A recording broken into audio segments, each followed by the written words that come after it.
Okay, let's unpack this. Today, we're diving into a really profound question that popped up in the material we looked at. Is an act still, a sin if it happens with divine permission? Specifically, the question was framed as, is it a sin for Satan to deceive and kill neighbors? And neighbors here means, well, any of God's created beings, even with God's permission. That's a bit of a paradox, really. It really is.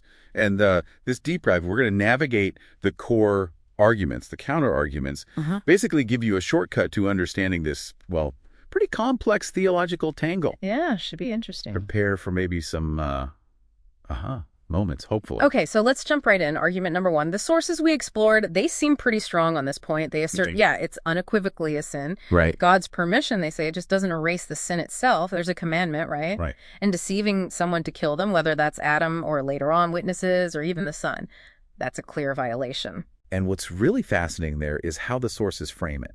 Even if God allows it, maybe for his own greater purpose, part of his sovereign plan, it doesn't get Satan off the hook. It doesn't absolve him. Exactly. The texts define sin as trampling love. It's not just breaking some arbitrary rule. Trampling love. Yeah, it's about actively disrespecting that relational order God set up, the impulse to care, build, cherish. It's like a core design principle. Okay. And this inherent moral law, it's there from creation.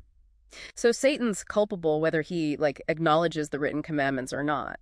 He's violating something fundamental. That makes sense. And this inherent law, you're saying, it applies universally, even to those, like the Canaanites the sources mentioned, who didn't have the explicit written law yet. That's the implication, yes. God's moral standard is presented as always present, always relevant. Okay. But, if the yes argument is that clear, why even debate it? There must be a counter-argument explored in the material. There is. Some people might suggest, maybe, that killing a fallen Adam or acting before those explicit laws were written down, perhaps that wasn't technically a sin for Satan in that moment. Maybe he was just an instrument. Right, the instrument of judgment idea. Yeah, exactly. How do the sources handle that view? They make a really crucial distinction. Okay, so yes, Satan can become an instrument of punishment. The example given is against Israel, delivering consequences. But his initial act, the deception that leads to sin in the first place, that's always shown as a transgression.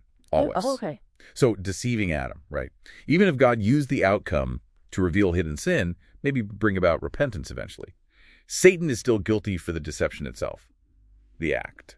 So the permission serves the bigger plan, but it doesn't wash the act clean for the one doing it. Precisely. It doesn't cleanse the moral impurity of the act or, importantly, Satan's intent behind it. Intent and method then, not just the outcome. Right. Okay, so the sources also show Satan was a transgressor before the crucifixion. That wasn't his first offense, so to speak. Not at all.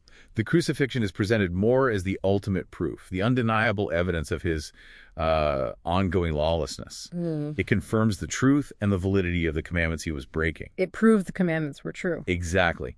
And connecting that to the bigger picture, the Son's sinless life and resurrection, especially in the face of that final act at the cross, it fundamentally confirmed Satan's actions were unlawful. Right. It basically solidified the legal basis for judging him. It showed God's standard was keepable, and Satan deliberately chose defiance. Makes his guilt undeniable. Wow. Okay, so wrapping this up then, what's the main takeaway? This deep dive seems to consistently point towards Satan's actions being sinful, regardless of any divine permission, because they fundamentally break God's moral order, that whole trampling love idea. That sums it up well. The permission fits into God's sovereign strategy, sure, but it never excuses the moral responsibility of the individual, the entity committing the act. It's a, powerful statement about universal accountability we see running through these texts. Yeah. So for you, listening, this really gets into that complex dance between free will, divine will, and our own personal responsibility, doesn't it? It does. It pushes us to look beyond just the outcomes and really examine the nature of the actions themselves. And maybe here's a final thought, something provocative for you to chew on. If divine permission doesn't automatically absolve, how might that change how we think about accountability for our own actions? Especially when, we feel caught up in events, maybe part of some larger sequence we feel we can't avoid. That's definitely something to think about.